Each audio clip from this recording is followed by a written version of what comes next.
आप सभी को मेरा नमस्कार।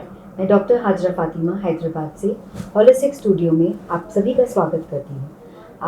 आज जो हम चीज़ पे बात करेंगे वो है होलिस्टिक साइंस का एक सब्जेक्ट इलेक्ट्रो होम्यो, जो काफ़ी पुराना सब्जेक्ट है बट काफ़ी लोगों तक ये पहुँचा नहीं है। और आज के वक्त इसकी क्या ज़रूरत है और आज के जनरेशन को इसके बारे में पता चले, इसके साथ हमारे स्टूडियो में हमारे सबसे special guest doctor Vikram Singh Lahori sir हैं, जो काफ़ी एक्सपीरियंस्ड हैं, जिन्हें इसके बारे में 20 इयर्स का एक्सपीरियंस रह चुका है और ये इसके गुरु माने जाते हैं। तो आज हम उन्हीं से बात करते हैं डायरेक्टली और जानते हैं कि इलेक्ट्रो होम्यो है क्या। नमस्ते डॉक्टर लाहौरी सर। नमस्कार हाजिरा जी, कैसी हैं आप? मैं ठीक हूँ सर, आप कैसे हैं? मैं बहुत बढ़िया हूँ। इट इज़ सो ग्लैड कि हमारा इंट्रोडक्शन ऐसा हो रहा है कि हम लोगों को स्प्रेड कर रहे हैं इलेक्ट्रो होम्यो के बारे में। हम जानना चाहेंगे डॉक्टर कि आप किस तरीके से इसके बारे में सबके बीच में स्प्रेड करेंगे, क्योंकि ये एक ऐसा साइंस है जो काफ़ी पुराना है बट काफ़ी लोगों तक पहुंचा नहीं है। So we are very privileged कि हमें मौका मिल रहा है आपके सामने बैठ के इस बारे में समझने के लिए और ये नॉलेज लोगों तक पहुंचाने के लिए। देखिए हाजिरा जी, सबसे बड़ी बात तो ये है कि इलेक्ट्रोहोम्योपैथी की शुरुआत थी लगभग 200 वर्षों पहले हो चुकी थी जी। और डॉक्टर काउंट सीजर मैटी ने 18वीं शताब्दी यानी 1809 में इसकी खोज करी। इटली से ये साइंस आया और साथ ही साथ में इन्होंने क्या किया कि सबसे पहले काउंट सीजर मैटी ने खुद ही कहा इस बात में कि it is the advance homeopathy. क्योंकि जब आपको ये पता होगा कि होम्योपैथी के बारे में आप इंटरव्यूज करते रहती हैं, आपको पता होना चाहिए कि होम्योपैथी जो है सिम्टम बेस पे काम करती है, सिंगल मेडिसिन बेस पे काम करती है। तो काउंट सीजर मैटी जी को उस समय ये लगा, ये समझ में आया कि कोई भी जो डिसीज होती है वो सिम्टोमेटिक बेस पे आके नहीं जा सकती। ठीक है। और जब कोई डिसीज होती है तो वो कॉम्प्लेक्स तरीके से ही बॉडी के अंदर फैलती है। या मसलन उसको ये समझा जाए कि अगर हमने किसी डिसीज को स्टडी करना है तो आप किसी भी एक सब्जेक्ट को छोड़ नहीं सकते। आप एनाटॉमी नहीं छोड़ सकते, आप फिजियोलॉजी नहीं छोड़ सकते, आप फार्मेसी नहीं छोड़ सकते। तो इसी तरीके से सारी की सारी बॉडी जो है वो सेल के बाद में टिश्यू के बाद में ऑर्गन के बाद में सिस्टम एंड सिस्टम के बाद बॉडी आता है। तो ये सारा का सारा जो है ये कॉम्प्लेक्स प्रोसेस है। तो कोई भी डिसीज फर्स्ट थिंग क्या है कि ये सिंगुलर नहीं होती और इसका जो सिम्टम्स है एक्चुअली, तो आप लोगों के स्टूडियो में आज टेम्परेचर ज्यादा है लगता है सर, आप आइए ना। सो क्या होता है कि कोई भी डिसीज का जब कॉज पे हम जाते हैं तो वहां पर हम देखते हैं कि सारा का सारा वर्क जो होता है वो कॉम्प्लेक्स होता है। तो काउंट सीजर मैटी को ये लगा कि अगर हम किसी कारण पर भी जाते हैं, मसलन एक छोटी सी डिसीज की बात कर ले कि अगर आपको एक किडनी डिसीज है, सीकेडी के ऊपर हम बात करते हैं, क्रॉनिक किडनी डिसीज के ऊपर है, तो आप उसको देखिए कि सीकेडी जब हम किसी पेशेंट को आप ट्रीट कर रहे हैं तो अभी डॉक्टर है, आप जानते हैं कि लेकिन एक किडनी के ऊपर इफेक्ट आने के बाद में उसके सिम्टम्स आप देखिए बॉडी में कहां कहां पर दिखाई देते हैं। ब्लड प्रेशर के ऊपर आ जाएगा, वस्कुलर डिसीज के ऊपर आ जाएगा, हार्ट डिसीज के ऊपर आ जाएगा। तो मैटी साहब को लगा कि ये कॉम्प्लेक्स है, तो उन्होंने एडवांस होम्योपैथी के थ्रू जाके क्या किया, कॉम्प्लेक्सिस क्यूरेंटर। ओके। तो डिसीज भी कॉम्प्लेक्स है, तो उसका जो ट्रीटमेंट करना है वो हमको कैसे करना है, वो भी कॉम्प्लेक्स रेमेडीज होना चाहिए। तो उन्होंने फिर क्या किया कि कॉम्प्लेक्स रेमेडीज को फॉलो किया, उसका इन्वेंशन किया और इलेक्ट्रोहोम्योपैथी को हम लोगों के सामने लाया। विक्रम सर, आप इस सब्जेक्ट के काफ़ी एक्सपर्ट रह चुके हैं, तो आप जो आने वाली जनरेशन है जी, जो हम लोग सब मेडिकली हम लोग बहुत चीज़ें अडेप्ट करते हैं, होलिस्टिक साइंस को हम इतना इम्पोर्टेंस नहीं देते, हमें भी जान हमारी तरफ पहुंचा नहीं है इतने तरीके से। सो आई वांट टू से कि आप किस तरीके की चीज़ें अपनाएंगे ताकि ये सब लोगों के बीच में पहुंचे। आप क्या मतलब जैसे आप क्लासेस लेते हैं, आप लेक्चरर हैं, आप प्रोफेसर हैं इस चीज़ के, तो how should people reach to you, और आप लोगों को क्या बोलना चाहते हैं कि होलिस्टिक साइंस में इस चीज़ का कैसे उन पे असर पड़ सकता है और उनको कैसे ये हेल्प करेगा आगे?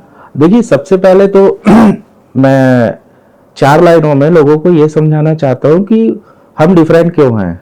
क्योंकि जब तक आपको किसी चीज की एफिकेसी पता नहीं होगी, कि वो डिफरेंस आपको पता नहीं होगा कि हम अलग क्यों हैं, तो दे कांट अडॉप्ट अस, वो हमको अडॉप्ट नहीं करेंगे। तो सबसे बड़ी बात यहाँ पे आती है कि जब आप मॉडर्न साइंस पे जाते हैं तो उनके जो उन्होंने कॉजेज बता रखे हैं कि माइक्रो जो है ऑर्गेनिजम्स हैं, पैरासाइट्स हैं, देन फंगस है, और जो भी बैक्टीरिया वायरस है, lots of things are there. तो यहाँ पर सिंपल सा एक इलेक्ट्रोपैथी में काउंट सीजर मैटी ने सारा स्टडी करके जितने भी सिस्टम ऑफ मेडिसिन उस समय चल रहे थे, होम्योपैथी आ चुका था। इवन सैमुअल हनीमैन सर भी थे और काउंट सीजर मैटी जी भी थे। सर जहाँ तक मेरी नॉलेज है, जहाँ तक मैंने बुक्स में पढ़ा है, electrohomeo was far before than homeopathy, was it right? ना, फर्स्ट होम्योपैथी देन इलेक्ट्रोहोम्योपैथी, क्योंकि इसीलिए कहा एडवांस इलेक्ट्रोहोम्योपैथी साइंस है वो। ठीक है, तो सिमिलस क्यूरेंटर, क्योंकि काफी लोगों को क्यूरियोसिटी होगी कि what is homeopathy and what is electrohomeo. Yes, उनको पता होना चाहिए कि इलेक्ट्रोहोमियो और होमियो में क्या डिफरेंस है। बिल्कुल बहुत डिफरेंस है, और सबसे बड़ा डिफरेंस है, और वो बहुत लंबा चौड़ा डिफरेंस नहीं है, that is the abstraction process and the complex. तो होम्योपैथ में कॉम्प्लेक्सा नहीं है, वो सिंगल रेमेडीज पे जाते हैं, और उनका एब्स्ट्रैक्शन प्रोसेस जो होता है तो वो अल्कोहल पे करते हैं, और साथ ही साथ में उसके बाद वो मदर टिंचर पे आते हैं। तो उसमें क्या होता है कि प्लांट्स के कुछ जो प्रोस्थेटिक पार्ट्स होते हैं, विषैले तत्व जो होते हैं, पॉइजनस पार्ट जो होते हैं, तो वो होम्योपैथी में कंटेन होते हैं। लेकिन इलेक्ट्रोहोम्योपैथी क्या करता है, वो एक कोवोबेशन प्रोसेस को फॉलो करता है। तो कोवोबेशन प्रोसेस, लॉट्स ऑफ डिफरेंस। तो कोवोबेशन प्रोसेस में क्या होता है कि रेगुलरली डिस्टिलेशन प्रोसेस चलती रहती है।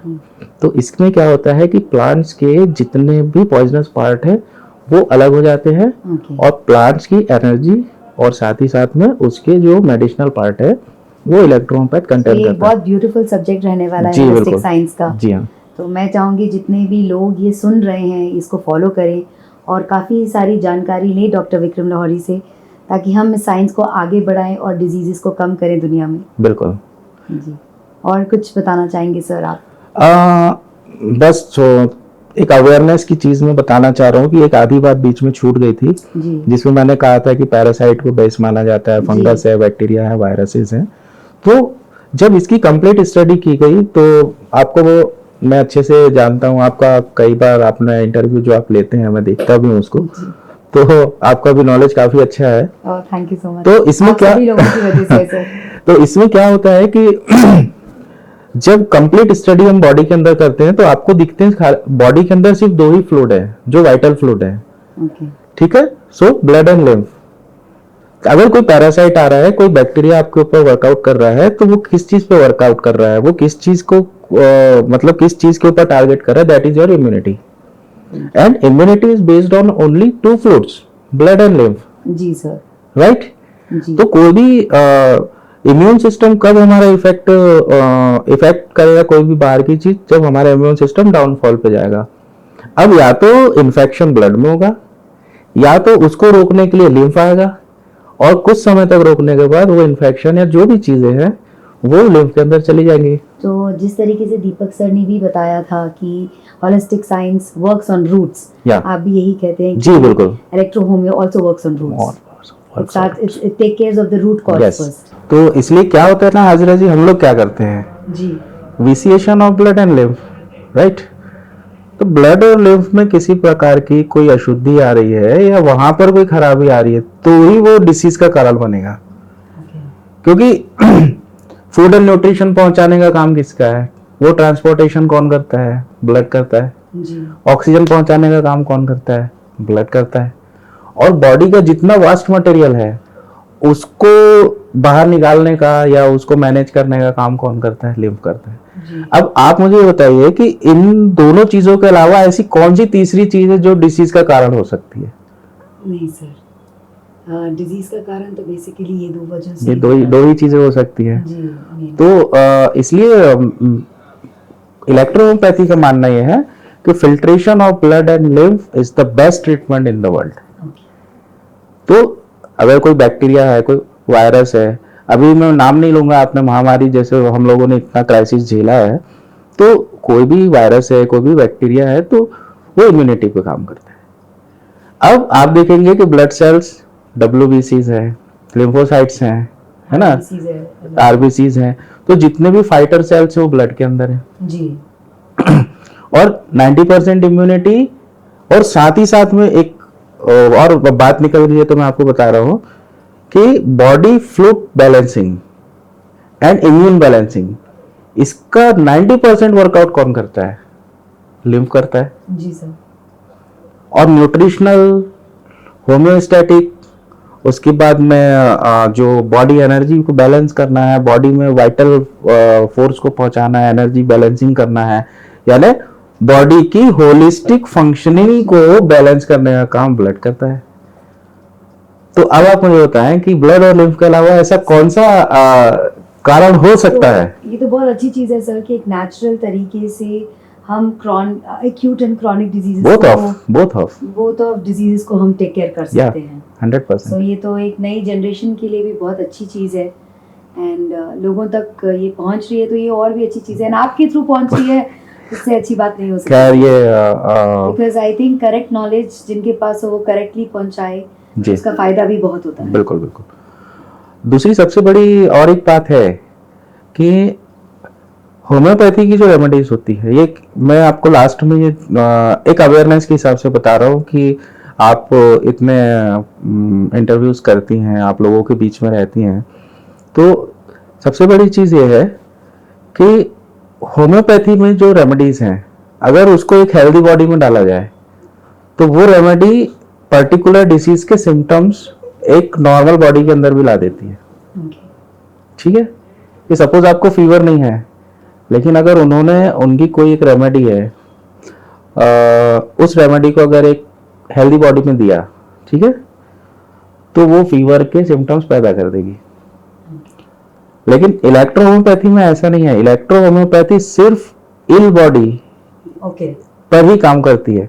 अगर मैं इलेक्ट्रो होम्योपैथी की कोई भी रेमेडी उठा के, अभी आपको कोई प्रॉब्लम नहीं है, कोई डिसीज नहीं है जी, या एक बेबी है आपके घर में, 2 साल 3 साल 5 साल का कोई बच्चा है, उसको कोई डिसीज नहीं है, अब वो इलेक्ट्रोपैथी की रेमेडी अगर हमने उसको डाल दी, या कोई एक हेल्दी बॉडी है उसको अगर हमने वो रेमेडी डाल दी, तो बिकॉज ऑफ दैट उस रेमेडी की बॉडी में जरूरत नहीं है, तो वो कोई साइड इफेक्ट नहीं देगी एंड रिएक्शन भी नहीं करेगी। था कि होलिस्टिक साइंस में कोई भी तरह से साइड इफेक्ट्स नहीं होते हैं। Yes, so this is also a study जिसमें कोई साइड इफेक्ट नहीं बिल्कुल रहेगा 100%। यस, इवन मैं ये कहना चाहूंगा कि अगर किसी घर में एक ट्यूबरकुलोसिस का पेशेंट है, सर ये जो इलेक्ट्रोहोमियो है, ये क्या एज से दी जा सकती है, क्या एज तक आप उसको दे सकते हैं? Like I think newborn baby से लेके अगर कोई आखिरी सांस तक भी हो, ओके, है ना, मतलब अब वो 4 कांधों पे अगर नहीं है, आखिरी सांस भी चल रही है, तब तक हम इसका यूज कर सकते हैं।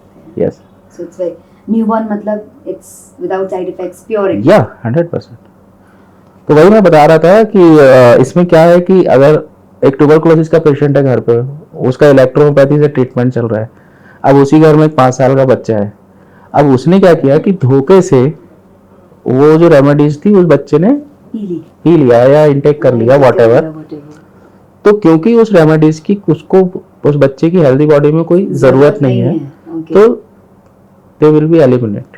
ओह, that's a very nice thing. मतलब इसमें ऐसा है कि अगर आपकी बॉडी को जरूरत नहीं है तो टॉक्सिन्स के जैसे बाहर आ सकता है बॉडी से 100%। मतलब हेल्दी बॉडी पे किसी प्रकार का कोई साइड इफेक्ट इसका आना नहीं है। Thank you so much Vikram sir कि आपने हमें इतनी अच्छी नॉलेज दी, एंड हम चाहेंगे कि आप इसको बहुत स्प्रेड करें अच्छे से, और जितना हो सके हम भी लोगों को बोलेंगे कि इसको प्लीज़ अपनाएं, because at the end holistic science is holistic science and it is without any side effects. Please remember that. Thank you so much.